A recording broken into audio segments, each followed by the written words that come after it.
Dan untuk mengetahui pergerakan saham hari ini pemirsa, kita telah terhubung dengan SVP Research Kanakahita Solvera. Ada Pak Jansen Nasrial. Selamat pagi Pak Jansen, apa kabar? Selamat pagi Mbak Julita, baik, apa kabar? Baik. Thank you for having me.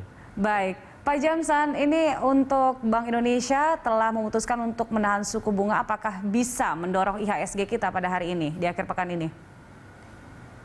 Well, ditahannya suku bunga acuan sebenarnya tidak begitu mempunyai dampak ya ke market dan juga untuk ke sektor perbankan secara keseluruhan. Tapi yang patut diperhatikan adalah potensi dinaikannya itu giro wajib minimum atau reserve requirement ratio. Nah itu akan dinaikkan menjadi 300 basis point sampai sekitar 200 basis point. Nah itu kemungkinan besar akan dilakukan sekitar bulan-bulan 4 atau bulan 5, hampir berbarengan dengan adanya kemungkinan kenaikan Fed Fund Rate di Amerika Serikat. Nah, jadi sebenarnya impact-nya juga minimal. Nah, biasanya kalau secara historis kenaikan giro wajib minimum ataupun reserve requirement ratio itu impact-nya juga mute, tidak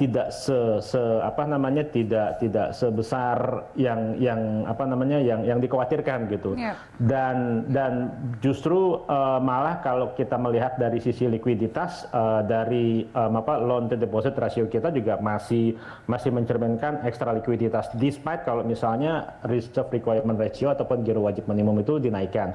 Nah, jadi minimal impact. Nah, jadi itu yang patut diperhatikan untuk beberapa bulan ke depan. Despite suku bunga acuan Bank Indonesia dipertahankan. Nah, yang dikhawatirkan adalah Fed Fund Rate itu akan dinaikkan secara agresif. Nah, takutnya dikhawatirkan itu naiknya di kuartal 1 gitu. Karena kalau kita melihat ini sekarang inflasinya Amerika Serikat sudah 7%, 7-8%, dan juga kenaikan yield dari surat utang negara Amerika Serikat yang 10 tahun juga sudah naik hampir 1,8%.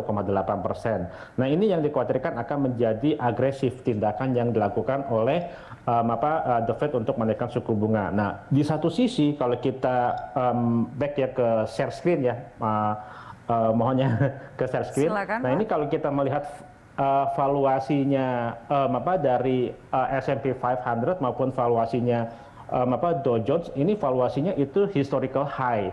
Nah, jadi yang dikhawatirkan koreksi yang terjadi dari awal tahun sampai sekarang itu masih belum maksimal. Jadi ada kemungkinan besar akan terjadi koreksi susulan lagi. Nah, ini yang dikhawatirkan akan yang dikhawatirkan juga akan diikuti oleh koreksi IHSG. Tetapi sepertinya kalau kita melihat kalau kita lihat di valuasi IHSG itu PE dan price book value ratio-nya juga hampir sudah fully value. Jadi kalaupun misalnya koreksi apabila kenaikan suku bunga Amerika Serikat terjadi, itu juga potensi downside-nya juga rather limited dibandingkan dengan Dow Jones ataupun S&P 500.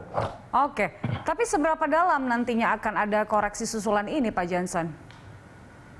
Kalau untuk IHSG, koreksinya mungkin tidak sedalam Dow Jones ataupun S&P 500, karena kalau kita melihat valuasi di sini, valuasinya IHSG itu sudah mendekati valuasi di 2019-2018 sebelum pandemi ya. Jadi artinya kecenderungannya untuk beberapa bulan ke depan either sideways ataupun downside-nya limited antara 6.400 sampai 6.450. Nah, yang dikhawatirkan beda halnya dengan Dow Jones ataupun S&P 500. Nah, ini koreksinya mungkin masih dalam lagi.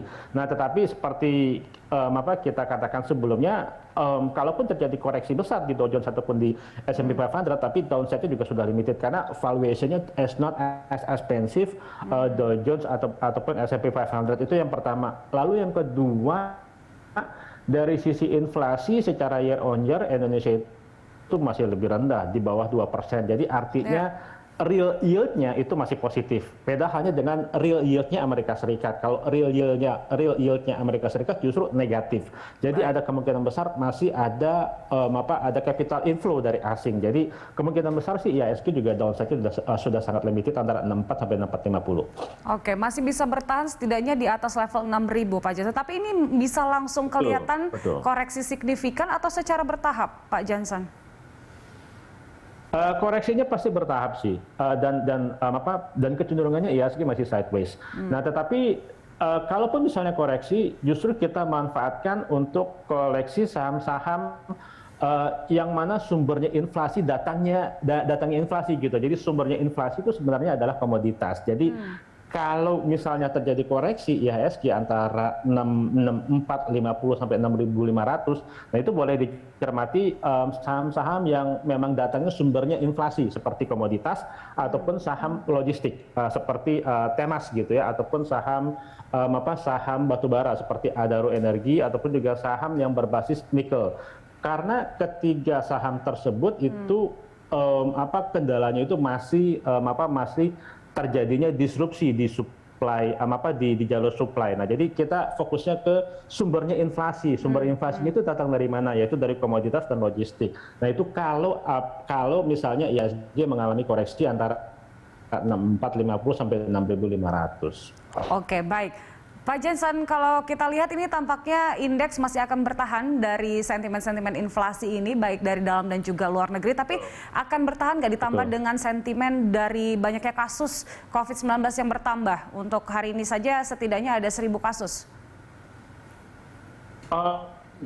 Itu satu faktor yang belum di price in kan ya, tetapi sepertinya secara global itu negara-negara juga sudah used to be facing, udah menghadapi gelombang pertama, gelombang kedua sih. Sepertinya gelombang ketiga, hopefully negara-negara di seluruh dunia termasuk Indonesia sudah ready ya how to face the gelombang ketiga gitu. Jadi memang belum terprice in kan, tetapi sepertinya concernnya market adalah potensi kenaikan Fed Fund Rate secara agresif yang minimum terlebih dahulu di bulan Mei ataupun di bulan April nanti. Nah, itu yang dikhawatirkan. Jadi potensi kenaikan suku bunga lebih dikhawatirkan dibandingkan dengan dibandingkan dengan Omicron, karena memang sepertinya seluruh negara juga sudah terbiasa menghadapi gelombang pertama dan gelombang kedua. Gitu. Baik, artinya memang juga seperti Anda katakan bahwa yang bisa dikoleksi saat ini dengan kesempatan seperti saat ini adalah komoditas. Nah, apa nih rekomendasi Anda, Pak Jansen, untuk hari ini? Well, kan temanya adalah mencari saham yang sumbernya inflasi datangnya dari mana, yaitu batubara. Nah, batubara itu boleh dicermati saham Adaro di level-level antara 2.150 sampai 2.200 dengan target price masih cukup jauh di 3.100. Lalu saham Inco di level-level antara 4.700 4.750 dengan target price masih cukup jauh di 5.700. Lalu saham perbankan, karena justru dengan adanya kenaikan suku bunga, potensi keuntungannya dan juga loan to deposit ratio secara nasional juga masih melimpah likuiditasnya. Nah, saham perbankan yang boleh dicermati adalah saham Bank Rakyat Indonesia di level-level antara 4.130 dengan target price di 4.900. Kenapa? Karena Bank Rakyat Indonesia juga sudah memasuki ranah bank digital yang mana potensi untuk menyasar kepada populasi dewasa yang belum mempunyai bank account itu cukup besar growth-nya. Nah, jadi artinya ketiga saham itulah yang menjadi salah satu kriteria kita. Jadi mencari sumbernya inflasi datang dari mana, yaitu komoditas dan potensi kenaikan suku bunga. Oke, ada sektor komoditas, ada sektor perbankan itu berkaitan dengan inflasi. Nah, juga kita lihat bahwa ada diskon PPNBM yang juga masih dilanjutkan. Nah, apakah menarik untuk saat ini masih dari sektor otomotif, Pak Jansen? Sektor otomotif masih Cukup menarik. Cukup menariknya salah satunya insentifnya adalah dari lagi-lagi sumbernya inflasi, kenaikan komoditas. Kenaikan komoditas itu sebenarnya merupakan blessing buat ekonomi Indonesia karena memang ekonomi Indonesia sejak zaman kita belum merdeka memang sudah di-bless dengan kekayaan alam gitu. Jadi artinya justru kenaikan harga komoditas itu menaikkan daya beli konsumen. Nah, justru dengan adanya insentif itu masih berlanjut hingga akhir tahun ini, itu justru merupakan salah satu katalis positif bagi sektor otomotif, mungkin to certain extent sektor properti. Oke, ada emiten apa saja, Pak Jansen? Kalau untuk sektor otomotif boleh dicermati Astra International di level-level antara 5.300 sampai 5.350 dengan target price di 6.500. Kalau sektor properti di BSDE level-level antara 980 dengan target price di 1.500. Baik, itu dia rekomendasi di akhir pekan ini. Pak Jansen, terima kasih untuk analisis dan juga rekomendasinya. Selamat pagi. Pemirsa, itu dia SVP Research Kanakahita Solvera Jansen Nasrial.